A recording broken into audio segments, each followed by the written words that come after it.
আসসালামু আলাইকুম ভাই। ওয়ালাইকুম আসসালাম। ভাই, আমি আপনার কাছে একটি সাহায্যের জন্য এসেছি। অবশ্যই, বলুন কিভাবে সাহায্য করতে পারি। আমি কিছুদিনের জন্য মক্কা সফরে যাচ্ছি। আপনি যদি আমার এই জলপাইয়ের হাঁড়িটা আমানত রাখতেন তাহলে আমি খুবই উপকৃত হতাম। এই সামান্য বিষয় নিয়ে চিন্তার কিছু নেই ভাই। এই হাঁড়িটি আমার কাছে রেখে আপনি নিশ্চিন্তে মক্কা সফরে যেতে পারেন। নাজিম খুশি মনে এই কথা বলে আলীকে বিদায় দিল। আলী তার সঙ্গীদের সাথে মক্কা সফরে রওনা হলো। এদিকে 2 বছর পার হয়ে গেল, কিন্তু আলী এখনও ফিরে আসেনি। একদিন নাজিম ও তার স্ত্রী বসে গল্প করছিল। আজকে আমার খুব জলপাই খাওয়ার ইচ্ছে করছে। এখন বাজারে কি জলপাই পাওয়া যাবে? কেন, আমাদের ঘরেই তো জলপাই আছে। তাই নাকি? কোথায় আছে? আমি তো জানি না। মনে নেই? সেই কতদিন আগে আলী কিছু জলপাই আমার কাছে রেখে গেছে। সেখান থেকে কিছু নিয়ে নিলেই তো হয়। না না, কি দরকার অন্যের আমানতে হাত দেওয়ার। আপনি বরং বাজার থেকেই নিয়ে আসুন। 2 বছর হয়ে যাচ্ছে আলী গেছে, এখনো ফিরে আসেনি। আদৌ সে পৃথিবীতে আছে কিনা কে জানে। এগুলো নিয়ে না হয় আমরা নতুন জলপাই এনে রেখে দিব। এ কথা শুনে তার স্ত্রী আর না করলো না। নাজিম তখন ঘরে প্রবেশ করলো এবং খাটের নিচ থেকে তার জলপাইয়ের হাঁড়িটি বের করে মুখ খুলে দেখল। এ কি, সব জলপাই তো নষ্ট হয়ে গিয়েছে।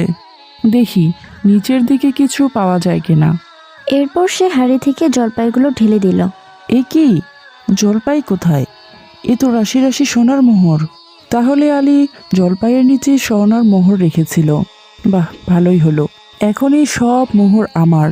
সে তো আমার কাছে জলপাই আমানত রেখে গিয়েছিল, মোহর তো আর রাখেনি। এরপর নাজিম সব মোহর তার কাছে রেখে দিল এবং বাজার থেকে টাটকা টাটকা জলপাই এনে হাঁড়িতে রেখে দিল। এর কিছুদিন পর আলী ফিরে এলো। এসেই সে তার বন্ধুর বাসায় গেল। আসসালামু আলাইকুম ভাই নাজিম। ওয়ালাইকুম আসসালাম। কখন এসেছেন ভাই?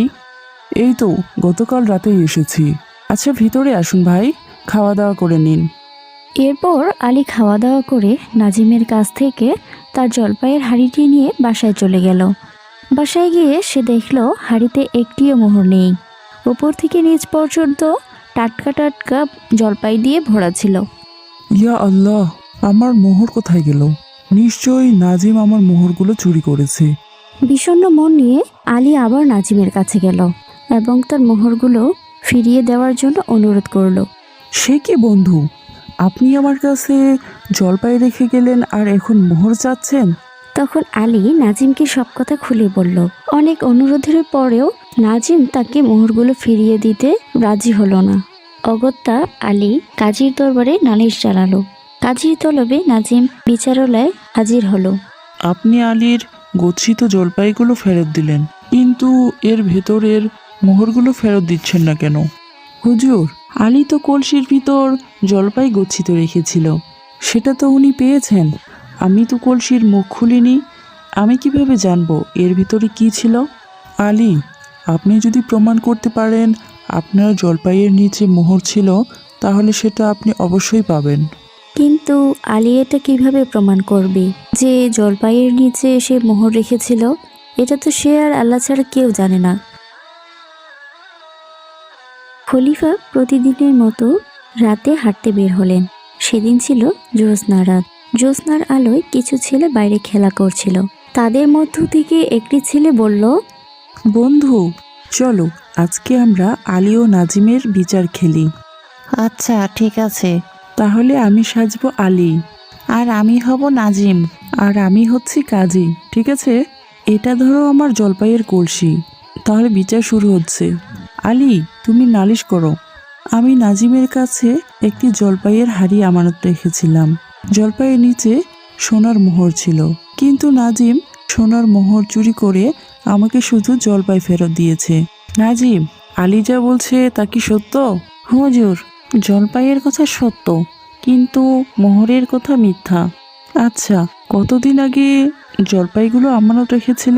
প্রায় 2 বছর হবে। তখন হাড়িতে কি এই জলপাই ছিল? হ্যাঁ হুজুর, এই জলপাই ছিল, কিন্তু আমি তো তা ছুঁয়ে দেখিনি। যাও তো, একজন জলপাই ব্যবসায়ীকে ডেকে নিয়ে আসো। হুজুর, আমি একজন জলপাই ব্যবসায়ী। আচ্ছা বলো তো, জলপাই কতদিন পর্যন্ত ভালো থাকে? যত্নে রাখলে বড় জোর 6 মাস টাটকা থাকে। আচ্ছা দেখো তো, এই হাড়ির জলপাইগুলো কতদিনের? বেশি হলে এই জলপাইগুলো 1 মাস আগে পাড়া হয়েছে। নাজিম, সবিতে শুনলে তুমি অনেক মিথ্যাবাদী। তুমি নিশ্চয়ই এই জলপাইয়ের ভেতরের মোহরগুলো রেখে দিয়েছো, আর বাজার থেকে নতুন জলপাই এনে হাড়ি ভর্তি করে রেখেছো। অতএব তুমি এখনই তাকে তার মোহরগুলো ফেরত দাও, অন্যথায় তোমাকে বন্দি করা হবে। নাজিম তখন তার ভুল স্বীকার করে তার মোহরগুলো ফিরিয়ে দিল। তাদের বিচার দেখে খলিফা অবাক হলেন। খলিফা তাদেরকে বললেন, বালকেরা, তোমরা আগামীকাল আমার বিচারালয়ে যাবে। সেখানে আলী ও নাজিমের বিচারটি তোমরা করবে, ঠিক আছে? তারা আনন্দিত মনে রাজি হলো। পরের দিন সকালে বিচারালয়ে বালকদের বিচার দেখতে অনেক লোকের ভিড় হলো।